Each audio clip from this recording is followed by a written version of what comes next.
ಬಾಗಲಕೋಟೆ ಜಿಲ್ಲೆಯ ಬಿಳಗಿಯ ರುದ್ರಗೌಡ ಪಾಟೀಲ್ ಸರ್ಕಾರಿ ಪ್ರಥಮ ದರ್ಜೆ ಕಾಲೇಜಿನಲ್ಲಿ ಪೊಲೀಸ್ ಇಲಾಖೆ ವತಿಯಿಂದ ಕಾನೂನು ಅರಿವು ಕಾರ್ಯಕ್ರಮ ಆಯೋಜನೆ ಮಾಡಲಾಗಿತ್ತು.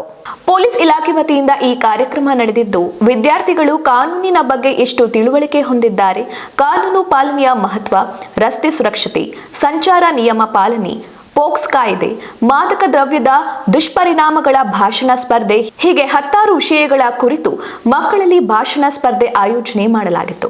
ಇನ್ನು ಕಾರ್ಯಕ್ರಮದಲ್ಲಿ ಭಾಗಿಯಾಗಿದ್ದ PSI ಪ್ರೀತಮ್ ನಾಯಕ್ ಅವರು ವಿದ್ಯಾರ್ಥಿಗಳಿಗೆ ಅಪರಾಧ ತಡೆ ಕುರಿತು ಮೂಡಿಸಿದರು. ಹಾಗೂ ಕಾರ್ಯಕ್ರಮದಲ್ಲಿ ವಿಜೇತ ಮಕ್ಕಳಿಗೆ ಪ್ರಥಮ, ದ್ವಿತೀಯ, ತೃತೀಯ ವಿದ್ಯಾರ್ಥಿಗಳಿಗೆ ಬಹುಮಾನ ವಿತರಣೆ ಮಾಡಿದರು.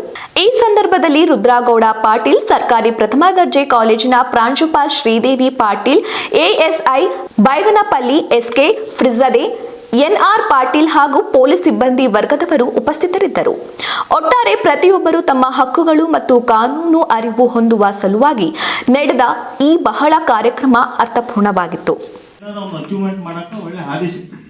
ಅದನ್ನ ಬಿಟ್ಟು ಡ್ರಗ್ಸ್ ಆದಿ ತಗೊಂಡು ನಿಮ್ಮ ಮೈಂಡ್ ಬ್ಲಾಂಕ್ ಮಾಡ್ತೀವಿ.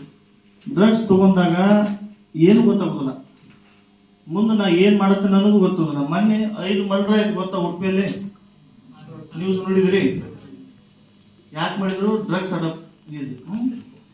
ಮುಂದೆ ನಾವು ಏನು ಮಾಡ್ತೀವಿ? ರೇಪು ಮಾಡ್ತೀವಿ, ಮರ್ಡರ್ ಮಾಡ್ತೀವಿ, ಏನು ಗೊತ್ತಾಗೋದು. ಡ್ರಗ್ಸ್ ಅಡಪ್ಟ್ ಆದ್ರೆ ಮುಂದೆ ನಾವು ವಿಚಾರ, ತಂದೆನೂ ಗೊತ್ತಾಗಲ್ಲ, ತಾಯಿನೂ ಗೊತ್ತಾಗಲ್ಲ, ಯಾವ ಸೆಂಟಿಮೆಂಟ್ ಫೀಲ್ಸ್ ಬರೋಲ್ಲ, ಓನ್ಲಿ ಫುಲ್ಲು ಬ್ಲಾಕ್ ಆಗುತ್ತೆ ಡ್ರಗ್ಸ್ ಅಡಾಪ್ಟ್ ಆದ್ರೆ. ಅದಕ್ಕೆ ಮೈಂಡ್ ಬ್ರಾಡ್ ಮಾಡ್ಕೋಬೇಕಾದ್ರೆ ಅದನ್ನ ಅಂಥವು ಏನಾದ್ರು ಡ್ರಿಂಕ್ಸ್ ಗಿಂಕ್ಸ್ ಏನಾದ್ರು ಇದ್ರೆ ಅಂಥವು ಬಿಟ್ಟು ಅಂಕಿ ಸಂಖ್ಯೆಗಳ ಜೊತೆ ಆಟ ಆಡಿ ಮೈಂಡ್ ಹೆಚ್ಚಿಗೆ ಬ್ರಾಡ್ ಆಗುತ್ತೆ. ನೀವು ಪಾಸಿಟಿವ್ ನೆಗೆಟಿವ್ ಥಿಂಕಿಂಗ್ಸ ಜಾಸ್ತಿ ಮೂಡಿಸುತ್ತದೆ, ಪಾಸಿಟಿವ್ ಎನರ್ಜಿ ಕೊಡ್ತೈತಿ, ವಿಲ್ ಪವರ್ ಅಂತೀವಲ್ಲ. ನಾನು ಒಬ್ಬ ಆರ್ಟ್ಸ್ ಸ್ಟೂಡೆಂಟ್, BA 5 ಸಲ ಫೇಲ್ ಆಗಿದ್ದೀನಿ.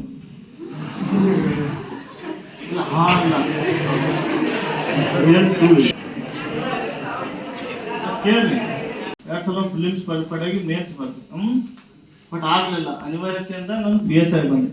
ಇದರಲ್ಲಿ ವ್ಯಾಲ್ಯೂ ಇದೆ ಬಿಡು, ಯಾವುದಾದ್ರೂ ವ್ಯಾಲ್ಯೂ ಇರ್ತದೆ. ತಂದೆ ತಾಯಿ ಖುಷಿ ಅನ್ಸುತ್ತಲ್ಲ, ನಾವು ಏನಾದ್ರು ಅಚೀವ್ ಮಾಡಿ ಖುಷಿ ಅನಿಸ್ತತ್ತಲ್ಲ. ಮೊದಲೆಲ್ಲ ಅಂಥವೆಲ್ಲ ಮಾಡಿ ಬೇಯಿಸ್ಕೊಂಡಿದ್ವಿ. ಯಾವುದು ಮಾಡ್ಲಾರ್ಕ ನಾವು 12-13 ತಾಸು ಓದ್ತಿದ್ವಿ, ಸ್ಟಡಿ ಮಾಡ್ತಿದ್ವಿ. ಮಾಡಿ ಮಾಡಿ ಮಾಡಿ ಒಂದು ಇಂಗ್ಲೀಷ್ ಗೊತ್ತಿರಲಿಲ್ಲ, ಏನು ಗೊತ್ತಿರಲಿಲ್ಲ, ಎಲ್ಲ ಅಡಪ್ಟ್ ಮಾಡ್ಕೊಂಡ್ವಿ.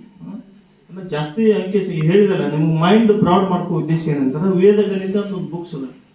ವೇದಗಣಿತ ಎಲ್ಲ ಕೇಳಿದರೆ ವೇದಗಣಿತ ಬುಕ್ಸ್ನಲ್ಲಿ ಕೊಟ್ಟಿದ್ದಾರೆ ನೋಡಿ, ನಿಮ್ಗೆ ಈ ಮೈಂಡ್ ಹೆಂಗೆ ನಾವು ಕ್ಯಾಲ್ಕುಲೇಟ್ ಮಾಡ್ಕೋಬೇಕು, ಪಾಸಿಟಿವ್ ಎನರ್ಜಿ ಹೆಂಗೆ ತಗೋಬೇಕು ಅನ್ನೋದು ಗೊತ್ತಾಗುತ್ತೆ. ಅಂಥ ವೇದಗಣಿತ. ಆಮೇಲೆ ಒಳ್ಳೊಳ್ಳೆ ಕಾದಂಬರಿ ಬುಕ್ಸ್ ಇರ್ತಾವೆ, ಮುಖಜ ಕನಸುಗಳು, ಮಲೆಗಳಲ್ಲಿ ಮಧುಮಗಳು, ಈ ಥರ ಕಾದಂಬರಿಗಳನ್ನು ನೀವು ಜಾಸ್ತಿ ಓದೋದ್ರಿಂದ ಸಾಹಿತ್ಯಾತ್ಮಕವಾಗಿ ನಿಮ್ಮ ನಾಲೆಜ್ ಬ್ರಾಡ್ ಆಗುತ್ತೆ. ಆಮೇಲೆ ಗುರುಗಳು ಹೇಳುವ ಕೇಳುವ ಸೌಜನ್ಯತೆ ನಿಮ್ಮಲ್ಲಿ ಬೆಳೆಸ್ಕೊಂಡ್ರೆ ಒಳ್ಳೆ ವಿದ್ಯಾರ್ಥಿಗಳಾಗ್ತೀವಿ.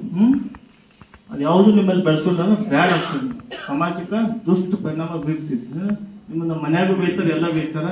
17 ವರ್ಷನವರು ಅಫೆನ್ಸ್ ಮಾಡಿದವ್ರು ಭಾಳ ಮಂದಿ ಇದ್ದಾರೆ. ನಾನು ನೋಡಿದಂಗೆ ಈಗ ಒಂದು 3 ತಿಂಗಳಲ್ಲಿ